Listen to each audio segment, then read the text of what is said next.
how to get recruited when trying out with a pro soccer team. Guys, this is Eli. Eli is a very special case, and we're going to tell you why.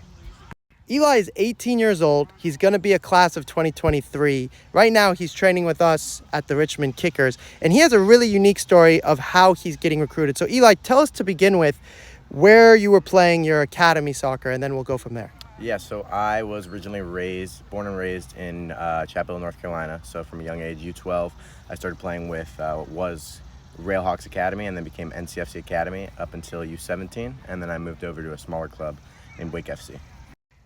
So he is there playing soccer, and then his parents say to him, why not consider trying out for some USL teams? He did have a stint abroad for a bit. But Eli, tell us, your parents say to you, why don't you try out for some pro teams while you're in high school? And tell us what happens particularly with the Kickers here. Yeah, so I played USL 2 and I loved the high-level soccer, so I was always chasing that, my parents were. And then I made a road map of all the USL 1 open tryouts, and the first one was on the list was the Richmond Kickers, and it worked out. What makes the Richmond Kickers particularly special is it's very family-oriented. They really want to help the youth, and they have a great culture here that everybody's created. And then, because Eli's playing for the Kickers, playing at the quote-unquote pro level, but you're still on an amateur contract, is that right? Correct. And because of that, he is pursuing the college route while theoretically at the same time proving or going on the pro route, which, would you say that's helping you attract more teams? Oh, of course. It's a great credibility booster.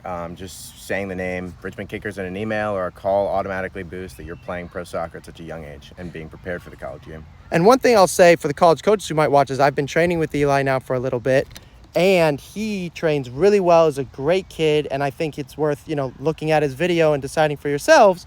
And Eli, on that point, right now, obviously we're entertaining. Despite you playing at this pro level, do you still have to go to ID camps? Of course, yeah. You always got to go. You always got to put in the work. You got to be there, first and foremost. And in regards to emailing schools, do you still have to email schools too? Of course. I think I've emailed every D1 school in the country multiple times. Every single Division I, he said right there, everybody. And in these emails, you're mentioning the Kickers. Is there anything else that you would recommend to students that's helped you get responses?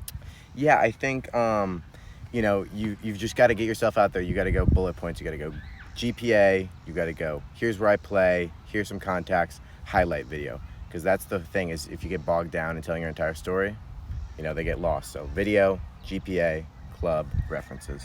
I'm going to hire him as a coach. Basically, what he's saying exactly right, Mr. Eli, is don't go into your whole story about your whole situation. Just go for the facts, which is what we talk about in the templates. If you want to call us and ask us some questions, link in the bio.